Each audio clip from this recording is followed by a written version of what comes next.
नमस्कार, आप देख रहे हैं टीवी 100 और मैं हूं आपके साथ वैष्णो सोनी। तो आप सभी का बहुत बहुत स्वागत है आज की हमारी इस खास पेशकश धर्म अधर्म में, जिसमें बात करेंगे धर्म से जुड़े उन तमाम मुद्दों की जो इन दिनों सुर्खियों में बने हुई हैं। जी हां, हम बात करेंगे वक्फ बोर्ड अधिनियम की, जिसमें संशोधन को लेकर यह मुद्दा लगातार गरमाया हुआ है और लगातार चर्चाओं का विषय बना हुआ है। सरकार ने लोकसभा में वक्फ से जुड़े 2 विधेयक पेश किए हैं। पहला विधेयक में मुसलमान वक्फ कानून 1923 को खत्म करने का प्रस्ताव किया गया है, तो वहीं दूसरे विधेयक में वक्फ कानून 1995 में बड़े बदलाव का प्रस्ताव किया गया है। बिल के जरिए मौजूदा कानूनों में करीब 40 संशोधन किए गए हैं। 1995 और 2013 के वक्फ कानूनों में संशोधन का प्रस्ताव है, तो वहीं लोकसभा में पेश विधेयक को unified Waqf management empowerment efficiency and development act 1995 का नाम दिया गया है। हिंदी में सरकार इसे उम्मीद का नाम दे रही है। तो वहीं बिल के जरिए मौजूदा कानूनों में करीब 40 संशोधन किए गए हैं। वक्फ बोर्ड जिस संपत्ति पर दावा करेगा उसके लिए अब सत्यापन करवाना अनिवार्य होगा। बोर्ड पर अधिकारों का दुरुपयोग कर किसी भी प्रॉपर्टी को वक्फ घोषित करने का आरोप लगा है और ऐसे में इन आरोपों को ध्यान में रखते हुए नए कानून को बदलाव करने की अगर बात की जाए तो नए संशोधन की बात जो है वो चर्चाओं में बनी हुई है। इस बिल के अनुसार वक्फ संपत्तियों के सत्यापन का अधिकार डीएम के पास होगा, यानी कि डीएम तय करेंगे कि प्रॉपर्टी वक्फ है या नहीं। वक्फ बोर्ड में महिला प्रतिनिधि को शामिल करना अनिवार्य होगा। शिया और सुन्नी की तरह बोहरा और आगा खानी समुदाय के लिए अलग वक्फ बोर्ड होगा। तो वहीं बिल का विरोध करने वालों को डर है कि 1995 के कानून में बदलाव से मुसलमानों के जो हित हैं, मुसलमानों के जो अधिकार हैं, वो कहीं प्रभावित ना हो जाए, जो इन संपत्तियों का उपयोग धार्मिक उद्देश्यों के लिए करते हैं। नए संशोधनों से वक्फ बोर्ड कमजोर होगा, जिससे वक्फ संपत्तियों के प्रबंधन की क्षमता प्रभावित होती है। वक्फ मामलों में जिला मजिस्ट्रेट को अधिकार मिलने से ब्यूरोक्रेसी का दखल होगा और इससे बोर्ड सरकारी नियंत्रण में कार्य कर पाएंगे। वक्फ संशोधन बिल पर संसदीय समिति की रिपोर्ट नवंबर के आखिरी हफ्ते में संसद में सौंप दी जाएगी और समिति के अध्यक्ष जगदंबिका पाल, उन्होंने ये भी बताया है कि अगर विपक्ष के सभी सांसद सहयोग करते रहें तो हमारी पूरी तैयारी है। इसी सत्र में दिए गए समय पर हम जेपीसी यानी कि जेपी की तरफ से जगदंबिका पाल ने यह बयान दिया है कि उनकी जो रिपोर्ट है वो नवंबर के आखिर तक पेश कर दी जाएगी। वहीं माना यह भी जा रहा है कि समिति की आखिरी बैठक संसद सत्र से शुरू होने से पहले हो सकती है और संभव है कि यह बैठक 21 नवंबर को संसद भवन परिसर में बुलाई जाएगी। हालांकि जेपीसी की अगली बैठक को लेकर अभी तक कोई अंतिम फैसला सामने नहीं आया है। वक्फ संशोधन बिल पर जारी घमासान के बीच सियासी बयानबाजी भी अब तेज होती यहां पर नजर आ रही है। तो ऐसे में वक्फ संशोधन अधिनियम, जिसमें तमाम बदलाव को लेकर जो चर्चाओं में बना हुआ है, इस पर अब प्रतिक्रिया आनी भी शुरू हो गई है। फिर चाहे वो मुस्लिम विद्वान हो या फिर सनातन धर्म के जो विद्वान धर्मगुरु हैं, उनकी प्रतिक्रिया भी इस पूरे कानून को लेकर, इस पूरे संशोधन को लेकर सामने आनी अब शुरू हो गई है।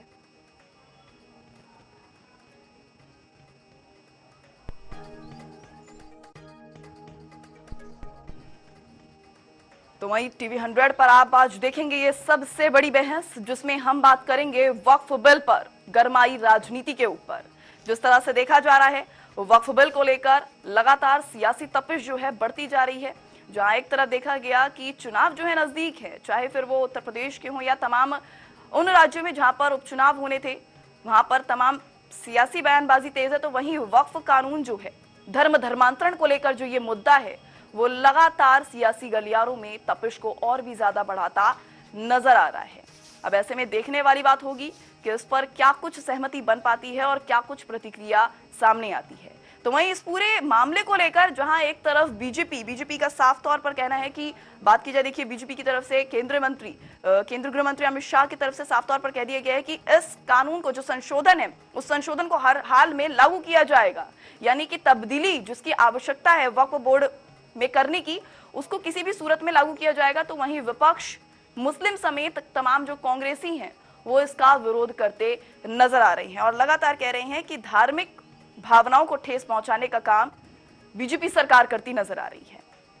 हालांकि जिस तरह की तस्वीरें देखिए सामने आ रही है, अब देखने वाली बात होगी कि इस पर क्या कुछ सहमति बन पाती है और क्या कुछ निर्णय केंद्र सरकार की तरफ से लिए जाते हैं। बहरहाल वक्फ बोर्ड जो कि 1954 में जिसका गठन किया गया है और पहली बार संशोधन इसमें 1955 में किया गया था और 1995 में इसे पूरी तरह से जब दोबारा लागू किया गया तो उसके बाद से ही ये अब तक देश के हर राज्य में वक्फ बोर्ड बनाया गया है। तो वहीं जिस तरह की देखिए तस्वीरें हैं, वहीं देखा जा रहा है कि वक्फ बोर्ड में महिला प्रतिनिधि को शामिल करना अब जरूरी होगा, ऐसी जानकारी सामने आ रही है। जिन संशोधनों की जिक्र किया जा रहा है, जिन संशोधनों की यहाँ पर बात की जा रही है, उसमें एक संशोधन ये भी है कि अब बोर्ड के जो निकाय हैं उसमें महिला मुस्लिम नेता का भी होना जरूरी होगा, वो भी इसमें शामिल होंगी। हालांकि अब देखने वाली बात होगी कि आखिर आज की इस चर्चा में हम यही बात करेंगे कि आखिर अगर इस पर ऐतराज जताया जा रहा है तो वो किन बिंदुओं पर जताया जा रहा है, क्या संशोधन करना गलत है या संशोधन में आखिर किन बिंदुओं से मुस्लिम जो समुदाय हैं, मुस्लिम जो नेता हैं, जो लोग हैं, उनको किस बात से ऐतराज है, इसी पर आज हम इस विशेष बहस में चर्चा करेंगे। इसी के साथ अब देखने वाली बात होगी कि इस पर क्या कुछ सहमति बन पाती है, क्या नहीं बन पाती है। लेकिन फिलहाल ये लगातार सियासी गलियारों में चर्चा का विषय बना हुआ है।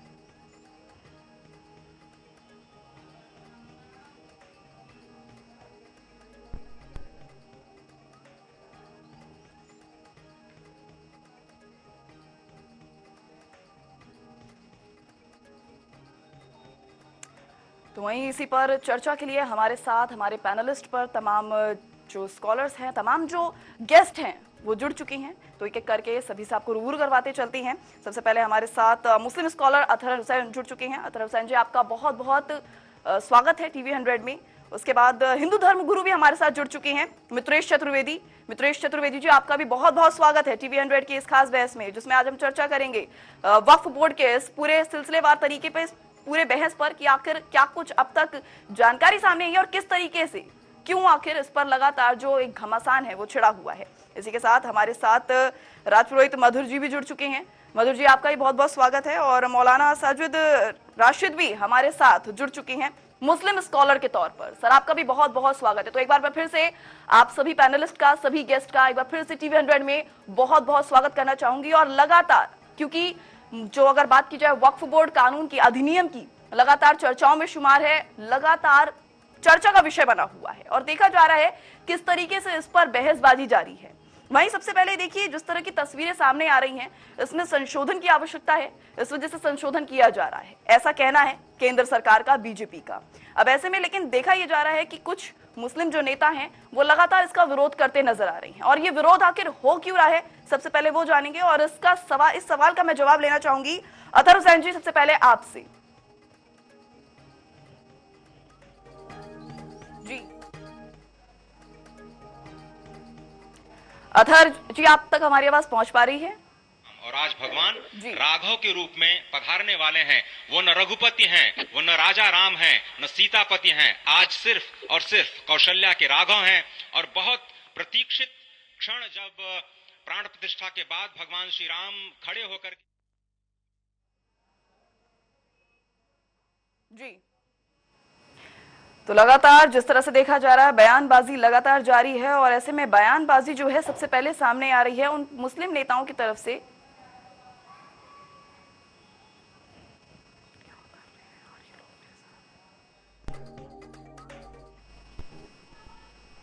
तो टीवी 100 पर आज आप देखेंगे ये सबसे बड़ी बहस, जिसमें हम आज बात करेंगे वक्फ बोर्ड अधिनियम की, जो इन दिनों लगातार सुर्खियों में बना हुआ है। और आखिर सुर्खियों में बना भी इसलिए क्योंकि जब से संशोधन की बात सामने आई है, उसके बाद से ही देखा जा रहा है विपक्ष समेत तमाम मुस्लिम नेता जो हैं इस पर अपनी तीखी प्रतिक्रिया व्यक्त करते नजर आ रही है, जिससे राजनीति भी गर्माती नजर आ रही है। अक्सर देखा जाता है जब चुनाव होते हैं तो उससे पहले धर्मांतरण से जुड़े तमाम मुद्दे जो हैं सियासी गलियारों में चर्चा का विषय बनते हैं। तो वहीं इस बार विषय बना है वक्फ बोर्ड के उन अधिनियम को लेकर जिनमें संशोधन की आवश्यकता है, और उन संशोधन पर ही आपत्ति जताई जा रही है उन तमाम मुस्लिम नेताओं की तरफ से, जो लगातार इस पर सवाल खड़े करते नजर आ रही हैं।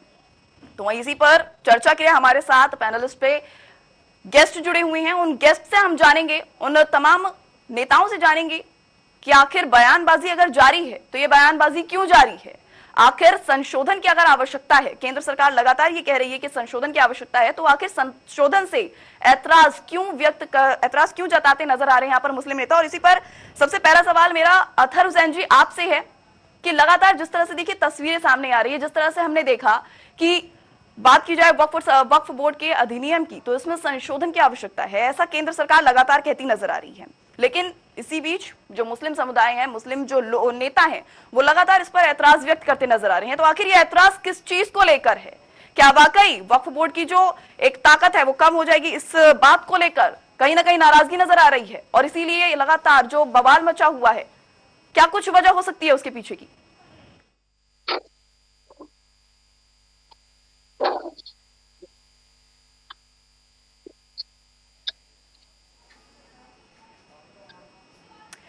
किसी तकनीकी खबरी के चलते हमारा संपर्क अतहर हुसैन जी से नहीं लग पा रहा है। बहरहाल इसी पर यही सवाल मेरा आपसे भी है। मौलाना साजिद राशिद भी हमारे साथ जुड़ चुके हैं। साजिद, अगर देखिए बात की जाए संशोधन की आवश्यकता अगर यहाँ पर नजर आ रही है, तो इस पर आखिर ऐतराज क्यों? देखिए, किसी भी बिल में या किसी भी कानून में संशोधन की तो गुंजाइश रहती है,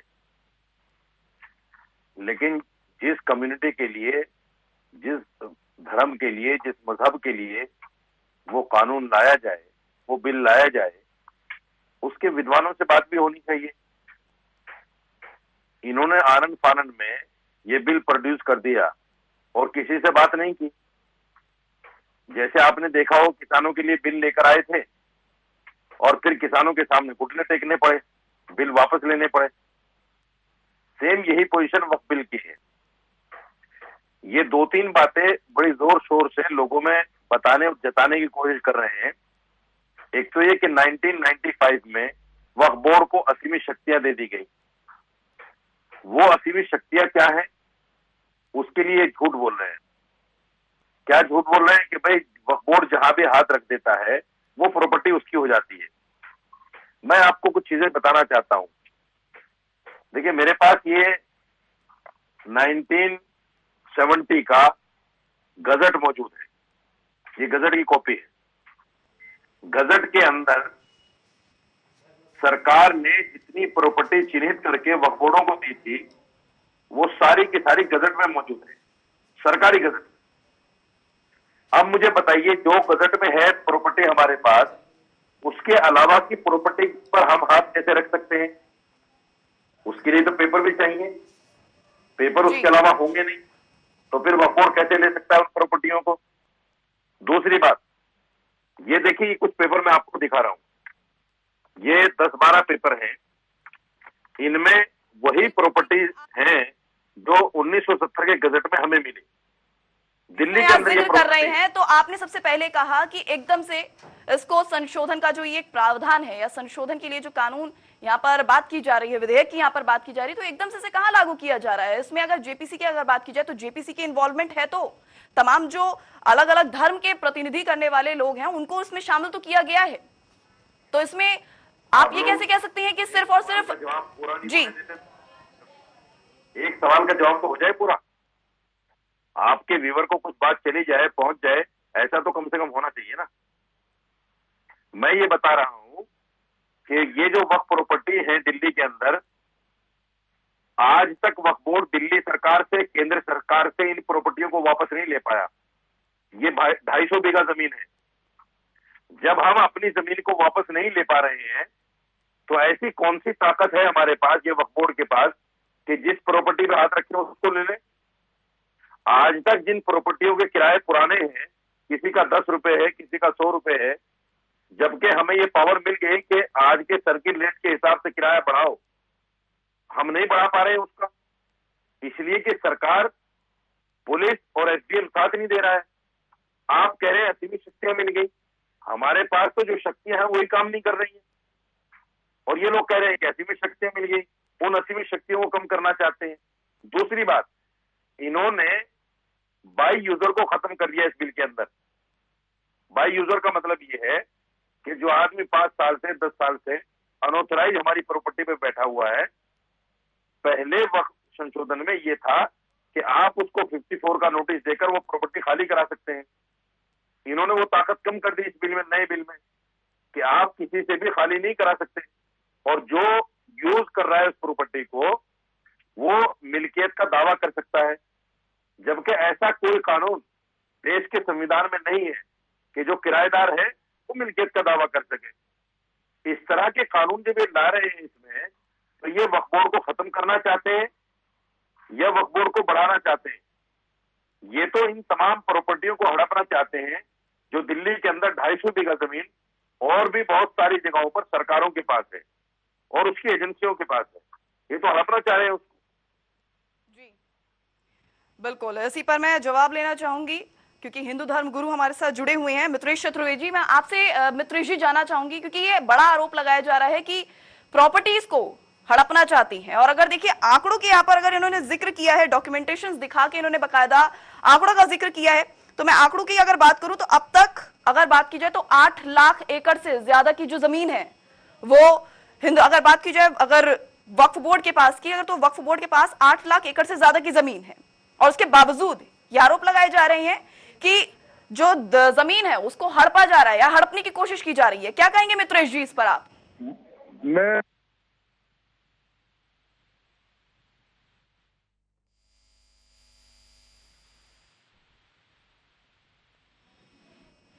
किसी तकनीकी खराबी के चलते हमारा संपर्क मित्रेश जी से नहीं लग पा रहा है, लेकिन इसी पर मैं जवाब देखिए आपसे भी जानना चाहूंगी मधुर जी, क्योंकि लगातार जिस तरह से देखिए चर्चाओं का विषय बना हुआ है और इस पर लगातार बहसबाजी जारी है, अपने अपने पक्ष जो है, अपने अपने जो पॉइंट्स हैं वो रखे जा रहे हैं कि आखिर क्यों इस फैसले से आपत्ति जताई जा रही है। लेकिन इसी फैसले पर आपत्ति ये भी जताई जा रही है कि कहीं ना कहीं जो जमीन है उसको हड़पने का प्रयास किया जा रहा है, जबकि अगर हाल फिलहाल मौजूदा वक्त की बात की जाए तो आंकड़ों के मुताबिक जानकारी ये है कि 8 लाख एकड़ से ज्यादा की जो जमीन है वो वक्फ बोर्ड के पास है। उसके बावजूद ये आरोप लगाए जा रहे हैं कि जमीन हड़पने का प्रयास है। ये कोई संशोधन नहीं है, महज एक जमीन हड़पने का प्रयास है। इस पर क्या कहेंगे आप मधुर जी? देखिए, अंग्रेज आए, अंग्रेज चले गए, मुगल आए, मुगल शासन काल चला गया जी। तमाम प्रकार के जो है अधिनियम कांग्रेस गवर्नमेंट ने मुस्लिमों के हित में बनाए। मुझे लगता है कि कांग्रेस ने किसी एक समुदाय को अधिक बढ़ावा देने की बजाय अगर उन्होंने पूरे संपूर्ण सबका साथ सबका विकास लेकर के ऐसी धारणा चली होती तो आज ऐसी परिस्थितियां न बनती। इसमें यकीनन सत्य है कि तमाम प्रकार की ऐसी जमीनें हैं जो वक्फ बोर्ड को चाहे आगे लाया जाए और कोई व्यक्ति विशेष ही अपने मतलब सत्ता को या अपनी चीजों को अपने पहुंच जमा करके जमीनों पर कब्जा, ये लोकल एरिया में चल रहा है। दिल्ली, मुंबई, गुजरात, हरियाणा, अन्य जो लोकल क्षेत्र हैं, आप उन लोकल क्षेत्रों में अभी देख लीजिए, अभी रानी लक्ष्मीबाई की प्रतिमा नहीं लग पा रही थी, अभी पीरागढ़ी के आसपास मंगोलपुरी स्थित है, वहां पे जो है इन लोगों ने प्रतिमा भी पार्क में लगाने से बहुत बड़ा विवाद खड़ा कर दिया था। तो मतलब एक तरीके से जो इनका एक निचले स्तर का जनमानस है, वक्फ बोर्ड इनका गलत है सही है वो तो यही लोग ज्यादा अधिक जान सकते हैं, लेकिन उसके द्वारा जो तमाम प्रकार के जो आपराधिक जो मामले फैलाए जाते हैं जिसमें कुछ अच्छे लोग भी बदनाम होने की साजिशों में आ जाते हैं, मुझे लगता है उस पर पुनर्विचार करने की आवश्यकता है। और इस पे जो जैसे रसीदी जी हैं या अन्य और भी मौलाना जी हैं, तमाम प्रकार के लोग, इनको अपने निचले स्तर पर जो आज का युवा इनका जागृत हो रहा है और उसके दिमाग में जो जाहिलियत बस रही है उसे ना पनपने देने के कारण से एक अच्छा सा माहौल जन्म देना चाहिए जो समाज के लिए, जो राष्ट्र के लिए, जो हर एक व्यक्ति के लिए अच्छा माहौल हो और तमाम प्रकार के ये जो उग्रवाद जो जन्म ले रहे हैं उस पर विराम लगे। और रही बात वक्फ बोर्ड की जमीनें, तो जमीनों पे ये तमाम प्रकार से ये हवाई राजनीतिक दबाव या राजनीतिक बयानबाजी नहीं है, इसमें सच्चाई है। कुछ जगहों पर ये चीजें देखी जाती हैं, हम लोग अन्य तमाम प्रकार के राज्यों में इधर उधर आते जाते हैं तो वहां भी ये चीजें सुनने को मिलती हैं। वस्तुतः सरकार कोई भी अगर बोर्ड कोई भी अधिनियम नियम लागू करती है तो उसपे जाति धर्म विचार। बिल्कुल मधुर जी, इस पे बिल्कुल आपके पास आएंगे, लेकिन इसी पर एक बार जवाब ले लेते हैं। इस पर साजिद राशिद, आप क्या कहना चाहेंगे, आप क्या कहेंगे इस पर? क्योंकि देखिए आपने जिस तरह के आरोप लगाए हैं कि जमीन को हड़पने का प्रयास किया जा रहा है, उस पर इस तरह की अगर पलटवार सुनने को मिल रहे हैं तो क्या कहेंगे इस पे आप? देखिए, मधुर जी को इस बारे में ज्यादा जानकारी है नहीं, इसलिए उन्होंने आतंकवाद पर और फलामात पर बात की है, वक्फ बोर्ड पर कोई बात नहीं की है। मैं इसलिए आपसे ये कहना चाहता हूं, देखिए वक्फ बोर्ड जो है ना, वक्फ बोर्ड में कुछ चीजें ऐसी हैं जो ये इस संशोधन के अंदर ला रहे हैं, कुछ मैंने बताई, कुछ और बता देता हूं। एक इन्होंने संशोधन लेकर आए हैं कि कलेक्टर के पास सारा अधिकार होगा।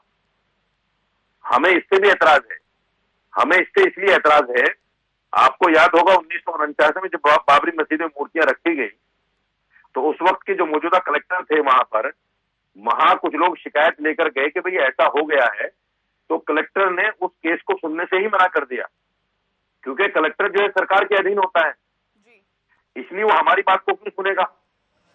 इसलिए कलेक्टर के पास सारे इख्तियार दे देना, हम इसके खिलाफ हैं। दूसरे ये इन्होंने कहा है कि जो आदमी कम से कम 5 साल पहले मुसलमान हुआ हो उसको वक्फ करने की इजाजत है।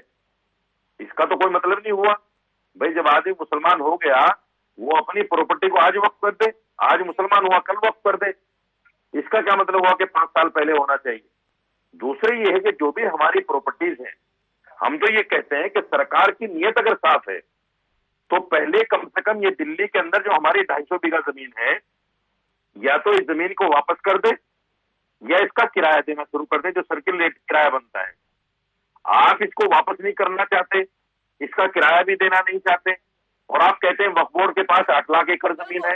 बिल्कुल, ये लेकिन अगर बात की जाए, लेकिन यहाँ पर भी बात हो रही है वक्फ बोर्ड में संशोधन को लेकर ऐतराज की, तो आप पहले ये डिसाइड कीजिए कि आपको ऐतराज से दिक्कत है कि आपको जो संशोधन किए जा रहे हैं उससे ऐतराज है, या फिर दिल्ली में जो आपकी जमीन है आपको वो वापस लेनी है। आप किसको मुद्दा बनाना यहाँ पर चाह रही हैं?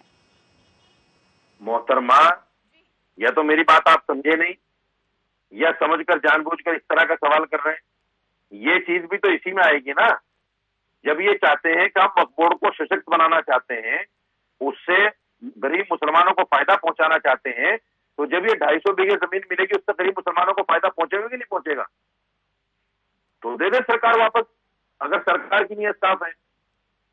संशोधन में ये जो कह रहे हैं कि हम ये चाहते हैं गरीब मुसलमानों को फायदा पहुंचाए, मैं भी तो ये कहता हूं कि ये हमारी जमीनें वापस कर दो ताकि गरीब मुसलमानों को फायदा पहुंचे। देखिए दूसरी बात, सरकार जो है आज सारी प्रॉपर्टी है सरकार के अंडर में है, क्योंकि चेयरमैन वक्फ बोर्ड का सरकार का होता है, मेंबर सारे वक्फ बोर्ड के सरकार के होते हैं, सीईओ जो चीफ एग्जीक्यूटिव ऑफिसर होता है वो सरकार का होता है, एडमिनिस्ट्रेटर जो आता है वो भी सरकार का होता है। सारी प्रॉपर्टी तो हमारी सरकार के कब्जे में है, और आप कहते हैं कि मुसलमान इसको खुर्द-बुर्द कर रहे हैं और मुसलमान गरीब मुसलमानों को फायदा नहीं पहुंच। तो साजिद जी, मतलब 8 लाख, अभी अगर मौजूदा आंकड़ों की बात की जाए तो 8 लाख एकड़ से ज्यादा की जमीन जो है वो वक्फ बोर्ड के पास है। उसके बावजूद आपका कहना है कि जो जमीन है वो आपको नहीं दी जा रही है, आपकी जमीन जो है हड़प ली गई है और हड़पने का ये प्रयास है। वहीं अगर आपने यहाँ पर इस चीज की, इस मुद्दे को लेकर कही है कि गरीबों के हक की, गरीब मुसलमानों के हक की यहाँ पर बात की जा रही है, आपने यहाँ पे थोड़ी देर पहले डॉक्यूमेंट्स का जिक्र किया था कि जिस तरह से आपने बात की थी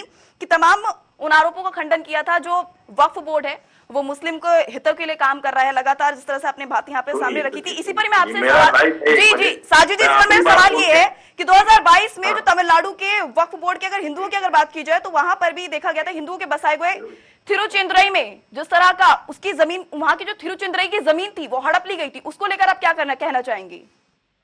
देखिए, ये कर्नाटक का हो, तमिलनाडु का हो, यूपी का हो, कहीं का भी हो, जब मैंने आपको एक गाइडलाइन बता दी कि जो भी जमीन 1970 के गजट में आती है, चाहे वो 1500 साल पुरानी हो या 200 साल पुरानी हो, अगर वो 1970 के गजट में वक्फ बोर्ड के पास सरकार ने दी हुई है तो वो जमीन वक्फ बोर्ड की है।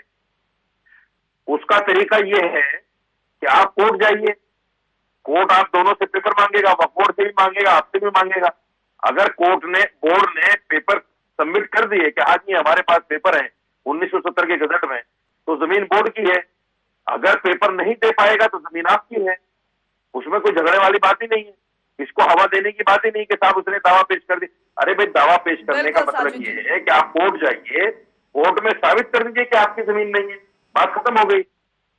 इसको हवा देना और मुसलमानों के खिलाफ, हिंदुओं के खिलाफ नफरत फैलाना इस बात को लेकर कि साहब वक्फ बोर्ड तो जहां हाथ रख देता है वो जमीन उसकी हो जाती है, तो ये सारी चीजें जो है कहीं ना कहीं नफरत फैलाने के लिए की जा रही है, वक्फ बोर्ड को बदनाम करने के लिए। बिल्कुल इसी पर आएंगे आपके पास और इसी पर ये जवाब लेंगे, क्योंकि लगातार जिस तरह से आपने कहा है कि ये हिंदू और मुस्लिम को भड़काने की कोशिश की जा रही है, इसी पर जवाब मैं लेना चाहूंगी। हिंदू धर्म गुरु जुड़े हुए हमारे साथ मित्रेश चतुर्वेदी।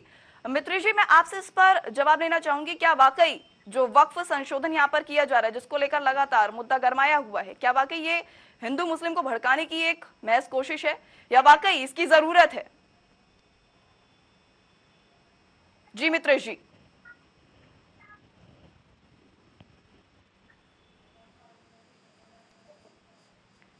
किसी तकनीकी खराबी के चलते हमारा संपर्क मित्र जी से नहीं लग पा रहा है। तो वहीं इसी पर जवाब मैं आपसे भी लेना चाहूंगी। हिंदू धर्म गुरु जुड़े हुए हमारे साथ। अगर बात की जाए यहाँ पर, देखिए जिस तरह से मधुर जी देखा जा रहा है कि इनकी अगर बात की जाए, देखिए साजू जी की तरफ से लगातार ये बयान सामने आ रहे हैं कि ये हिंदू मुस्लिम को भड़काने की कोशिश है। वाकई वास्तव में इस तरह की कोई आवश्यकता की जरूरत है नहीं वक्फ बोर्ड के संशोधन में। इस पर क्या कहेंगे आप? देखिए, वक्फ बोर्ड अभी जो बता रहे हैं कि डीएम के हाथ में उसको सरकार ने पहले बनाया है पूरा प्रारूप कि डीएम के हाथ में होना चाहिए। बहुत अच्छा है कि जिस जिले में वक्फ की जमीनें हैं या फिर जो भी सामान्य रूप से जमीनें अधिकृत की गई हैं, कब्जा किया गया है, वो डीएम के संज्ञान में जब आ रही हैं चीजें, तो वास्तव में कमान कहीं न कहीं सरकार के हाथ में होनी चाहिए। बिल्कुल। दूसरा ये भी है कि अगर मान लो इसका विरोध हो रहा है संशोधन में, तो पुरानी बहुत सारी चीजें हैं जिस पर संशोधन हो रहा है। और ये भी मुस्लिम संप्रदाय में ऐसे भी तमाम गरीब परिवार हैं जो शोषित रूप से आज भी तमाम प्रकार से शोषित हैं। वहाँ हम देखते हैं कई जगहों पर जाते हैं, ये उस बिल में संशोधन से उनको लाभ हो रहा है, जो वृद्ध माताएं हैं उनको लाभ हो रहा है। तो मुझे लगता है कि उस बिल में संशोधन कर लेना उचित होगा।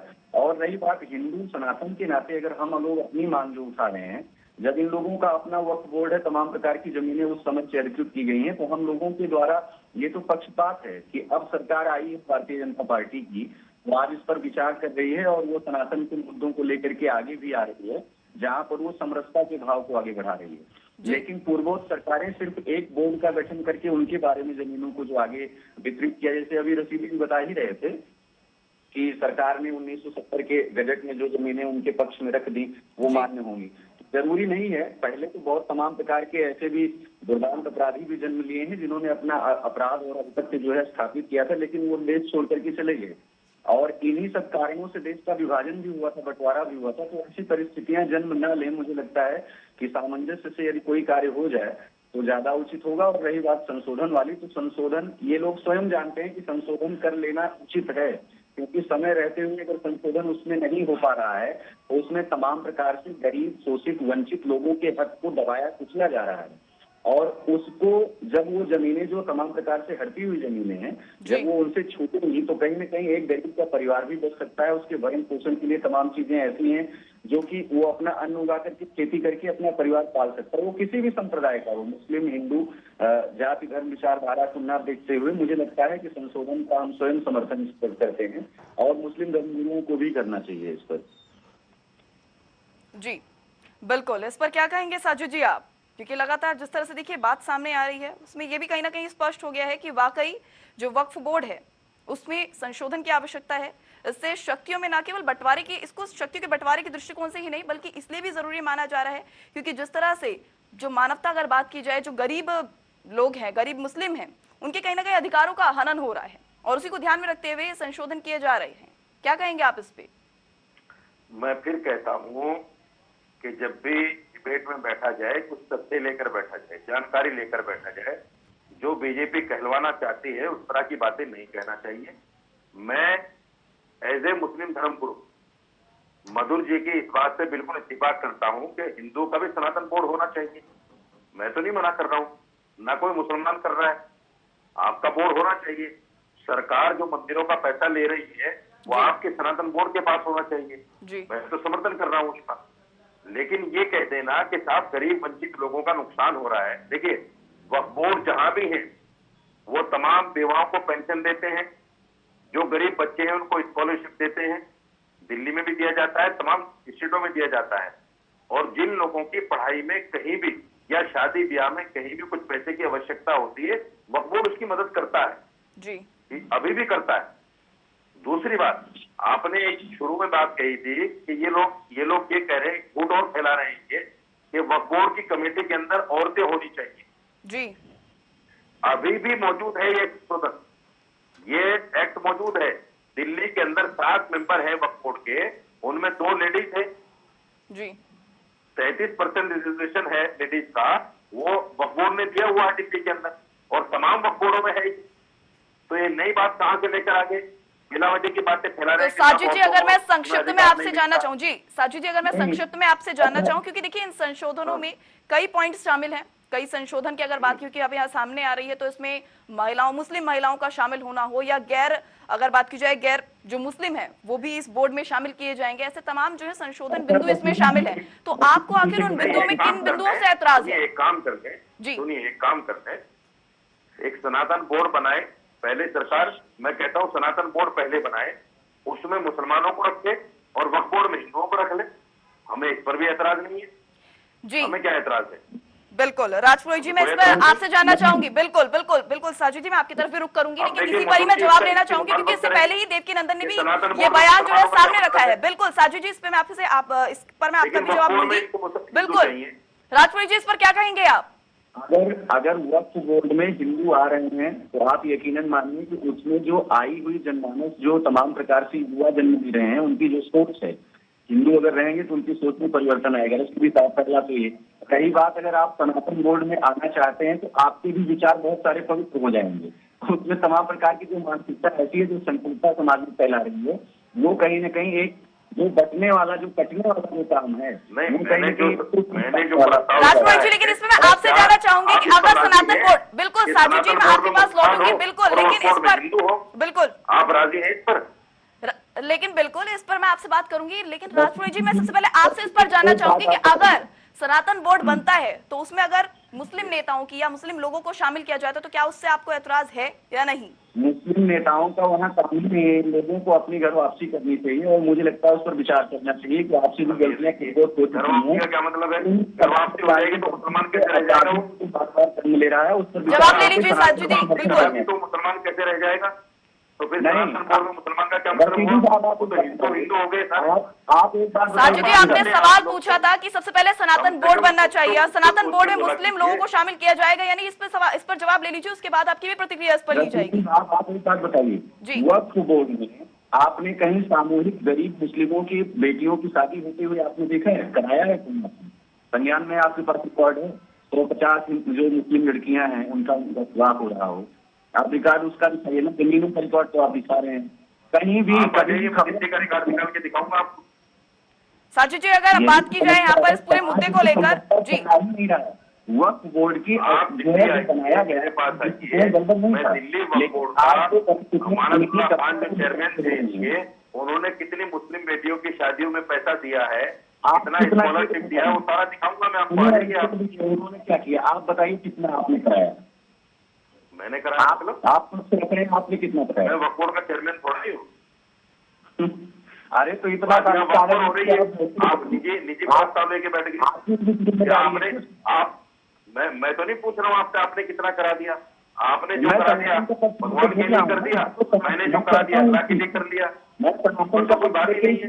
मैं क्यों बताऊँ आपसे कि मैं कितना अच्छा काम करता हूँ, कितना बुरा करता हूँ, कितना अच्छा बुरा मेरे ऊपर साजिद बिल्कुल बिल्कुल साजिद जी, यहाँ पर कोई व्यक्तिगत टिप्पणी नहीं की जा रही है। बिल्कुल बिल्कुल राजपुरोहित जी, मैं आपसे भी अनुरोध करूंगी कि यहाँ पर किसी भी तरह की कोई व्यक्तिगत टिप्पणी ना की जाए, लेकिन यहाँ पर देखिए सवाल सीधा था कि अगर वक्फ बोर्ड अधिनियम या फिर वक्फ बोर्ड में अगर संशोधन किया जा रहा है और उसमें अगर गैर मुस्लिम लोगों को भी शामिल किया जा रहा है तो आखिर उससे आपत्ति क्यों है? साजिद जी, मैं इसे आपसे जवाब लेना चाहूंगा। मैं बता रहा हूँ जी, दो चीजें हैं, या तो सनातन बोर्ड में अगर ये लोग मुसलमानों को नहीं लेना चाहते तो ठीक है, सरकार सनातन बोर्ड बनाए, मुसलमान उसकी मुखालफत कर ही नहीं रहा है। पर साजिद जी, जो अभी अस्तित्व में है ही नहीं उस पर बात करके फायदा भी क्या होगा? अभी तो अस्तित्व में है ही नहीं सनातन बोर्ड, अगर सनातन बोर्ड बनेगा उसके बाद उसमें शामिल किया जाएगा या नहीं किया जाएगा ये तो बात की बात है, लेकिन अगर हाल फिलहाल की अगर बात की जाए, संशोधन की अगर बात की जाए तो संशोधन में साफ तौर पर यह कहा जा रहा है कि गैर मुस्लिम लोगों को शामिल किया जाए, तो इससे ऐतराज क्यों है? सुनिए, आज जो है सारे संत इकट्ठे हो रहे हैं दिल्ली में, धर्म संसद लग रही है, मधुर जी भी उसमें आमंत्रित होंगे, तो धर्म संसद इसी के लिए जो है कि सनातन बोर्ड बने, हम समर्थन कर रहे हैं उसका, तो इसमें बुराई क्या है? दूसरी बात ये, आप कहते हैं वक्फ बोर्ड में हिंदू होना चाहिए साजिद जी, लेकिन बात तो यहाँ पर वक्फ बोर्ड की हो रही है जी। हाँ, मैं बता रहा हूँ, जितने सरकारी अफसर है वो तमाम के तमाम हिंदू होते हैं, वक्फ ट्रिब्यूनल में तमाम के तमाम लोग हिंदू हैं, जज हिंदू हैं, वकील हिंदू हैं, सारे के सारे हिंदू हैं, और कहाँ ले जाना चाहते हो वक्फ बोर्ड में हिंदुओं को, आप बताइए। पहली बात तो बोर्ड वक्फ में जो है विद्वान होते नहीं है मुस्लिमों में, अगर विद्वान होते तो ये भारत राष्ट्र होता, हिंदू राष्ट्र होता है। हाँ, विद्वान तो आप ही हैं, हम तो विद्वान है ही नहीं। कितनी बेवकूफी बात कर रहे हो आप। साजिद जी, सबसे पहले तो मैं यहाँ पर ये कहना चाहूंगी, भारत एक धर्मनिरपेक्ष राज्य है और यहाँ पर हर धर्म को, बिल्कुल धर्म को ऊपर रखा गया है। जी, जब से आप कहते हो आपने वक्त बिल को लेकर एक तथ्यात्मक बात नहीं कही। हिंदू राष्ट्र है, यहाँ बिला वजह की बातें आप इधर की उधर की जलेबी बना रहे हो। और आप विद्वान हो, हम विद्वान नहीं, मुसलमानों में कोई विद्वान नहीं, वक्फ बोर्ड में कोई विद्वान नहीं आता। अजीब बात है। कितने पढ़े लिखे आदमी हैं और कितने ज्ञानी और कितने सन्यासी हैं आप, कमाल की बात। बताइए जो काम कर रहे हैं क्या कर रहे हैं?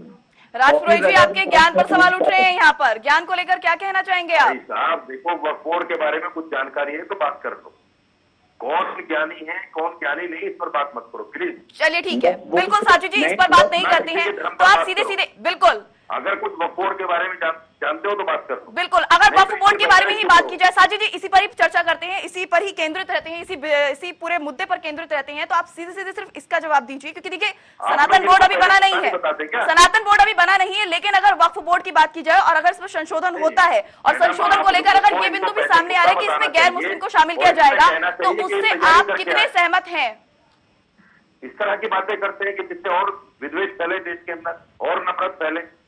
मैं आपको बुरा कहूँ, आप मुझे बुरा कहें, ये कोई डिबेट थोड़ी होती है। जी बिल्कुल, बिल्कुल ये कोई डिबेट नहीं होती, यहाँ पर बुराई की तो बात हो ही नहीं रही है साजिद जी, यहाँ पर बात सिर्फ इतनी हो रही है के अंदर कोई विद्वान नहीं होता, मुसलमानों में कोई विद्वान नहीं है। ये कितनी कमकदी की बात है। विद्वान पे ही बात करेंगे। रशीदी साहब आप मुझसे मिले हुए हैं, अरे वक्फ बोर्ड पे बात कीजिए अगर आपके पास कोई जानकारी है तो। नहीं तो साजिद जी, लेकिन सवाल तो वक्फ बोर्ड को लेकर ही हो रहा है जी। साजिद जी, सवाल यहाँ पर वक्फ बोर्ड को लेकर ही हो रहा है। बहुत ज्यादा विद्वान है, ये बहुत ज्यादा ज्ञानी आप, न इनको ये पता वक्फ में संशोधन क्या हो रहा है, न इनको पता संशोधन होना चाहिए कि नहीं होना चाहिए। वक्फ पे इन्होंने जब से बैठे एक बात नहीं करी।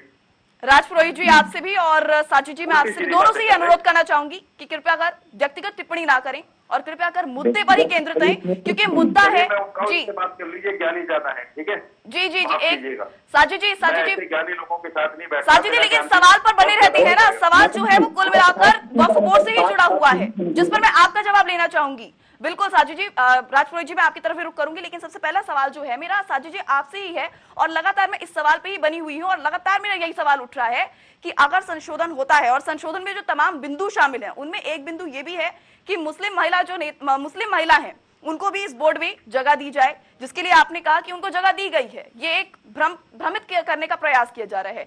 तो वहीं ऐसे कई बिंदुओं में एक बिंदु ये भी शामिल है। एक सेकंड पहले बात सुन लीजिए साजिद जी। इसमें दूसरा पॉइंट ये भी सामने आ रहा है कि इसमें गैर मुस्लिम लोगों को भी शामिल किया जाए, तो उससे आप कितने सहमत हैं? दोनों पर बात हो गई है जी। मैंने बता दिया कि लेडीज ऑलरेडी शामिल हैं और जहां तक हिंदू को शामिल करने की बात है जी, तो जो मंदिरों की कमेटियां हैं, अगर सनातन बोर्ड नहीं बनता, मंदिरों की जो कमेटियां हैं उसमें मुसलमानों को ले लो, वक्फ बोर्ड की जो कमेटी है उसमें हिंदुओं को ले लो, हमें क्या दिक्कत है। लेकिन आप चाहोगे वक्फ बोर्ड की कमेटी में हिंदू हो और मंदिरों की कमेटी में जो है मुसलमान ना हो, तो फिर ये कैसे चलेगा भाई? ये तो नहीं चलेगा साजिद जी। लेकिन मैं यहाँ पर एक बिल्कुल साजिद जी, मैं आपको यहाँ पर ये बोलकर इंटरप्ट करना भी चाहूंगी, ये कहना चाहूंगी आपसे कि यहाँ पर गैर मुस्लिमों को शामिल करने की बात सामने आ रही है, तो इसमें यहाँ पर सिर्फ हिंदू तो शामिल हो ही नहीं रहे हैं, यहाँ पे तो हिंदू गैर मुस्लिम किसे कहते हैं? सिख और ईसाई। सर आप उन धर्मों को भूल गए हैं क्या? उनको आप शामिल नहीं करना चाहेंगे क्या? उनको शामिल करने को लेकर आप क्या कहना चाहेंगे? गैर मुस्लिम तमाम को कहते हैं, हिंदू को भी कहते हैं, सिखों को भी कहते हैं। हाँ, तो आपने सिखों को इंक्लूड नहीं किया? सबको कहते हैं जी, सिखों को इंक्लूड नहीं किया आपने। नाम थोड़ी लूंगा, अब मैं अलग अलग नाम थोड़ी लूंगा। तो आप सिखों की बात करते हैं तो आप एक काम कर लीजिए, उनसे कहिए सिख गुरुद्वारा प्रबंधक कमेटी में। तो जहां एक तरफ आपने ये बयान दिया था कि हिंदू मुस्लिम करने की बात की जा रही है, हिंदू मुस्लिम को भड़काने की बात की जा रही है, वहां पर आप भी सिर्फ हिंदुओं को ही कंसीडर कर रहे हैं, जबकि यहाँ पर सिख और ईसाई भी धर्म है। चलिए बहरहाल, क्योंकि देखिए वक्त का अभाव है, तो इस पर मैं जवाब लेना चाहूंगी। एक आखिरी जवाब जो मैं राजपुरोहित जी आपसे लेना चाहूंगी। राजपुरोहित जी, इस पर आप क्या कहना चाहेंगे? देखिए सीधा सीधा बिल्कुल सवाल जो है मैं आपसे लेना चाहूंगी यहाँ पर कि अगर सनातन बोर्ड बनता है तो क्या उसमें मुस्लिम नेताओं को जगह दी जाएगी या अन्य जो धर्म है उनके लोगों को जगह दी जाएगी या नहीं? देखिए, सभी धर्म का सम्मान है, लेकिन सनातन बोर्ड में मुस्लिम किसी भी प्रकार से कोई आवश्यकता ही नहीं है। पहली बात तो ये, दूसरी ये जो रसीदी साहब कह रहे हैं कि मंदिरों में ये हिंदू मुस्लिम की राजनीति खुद ही करने बोल रहे हैं वहाँ पे, हमको बैठ करके ये उल्टा बता रहे हैं। उनके तौकीर बजाय इतने बड़े मौलाना भड़काने का काम खुद करते हैं, उनको बता रहे हैं विद्वान। अब ये विद्वानों में जो अंतर हम बता रहे बताने लगे कि तुम बड़े विद्वान हो, ये सारी चीजें गलत ये वक्फ पर बात नहीं करेंगे, ये मेरे ऊपर बात करेंगे सर। लेकर के चलिए। बिल्कुल, देखिए समय का अभाव है, बिल्कुल, तो आज की चर्चा में इतना ही। बिल्कुल बिल्कुल, देखिए राजपुरोहित जी, समय का अभाव है जी, समय का अभाव होने के कारण आज की फिलहाल की इस चर्चा में इतना ही। आप दोनों का ही बहुत बहुत शुक्रिया। राजपुरोहित जी, आपका भी बहुत बहुत शुक्रिया इस चर्चा में बनने के लिए, और साजिद जी आपका भी बहुत बहुत शुक्रिया इस चर्चा में हमारे साथ जुड़ने के लिए और तमाम इस पूरे मुद्दे पर बातचीत के लिए। तो जिस तरह से देखा, लगातार जो सियासी गलियारों में ये चर्चा का विषय बना हुआ है, वक्फ बोर्ड में संशोधन को लेकर अगर बात की जाए, अब देखने वाली बात होगी कि इस पर क्या कुछ सहमति बन पाती है और क्या कुछ निर्णय केंद्र सरकार की तरफ से लिए जाते हैं, क्योंकि विधेयक पास करने को लेकर केंद्रीय मंत्री किरण रिजिजू ने प्रस्ताव आगे बढ़ा दिया है। अब इस पर देखने वाली बात होगी कि आखिर आगे क्या कुछ फैसला इस पर लिया जाता है। बहरहाल इस खास बुलेटिन में या यूं कहें इस खास बातचीत में, डिबेट में इतना ही। इस तरह की खबरों के लिए बने रहिए हमारे साथ और देखते रहिए TV100। धन्यवाद।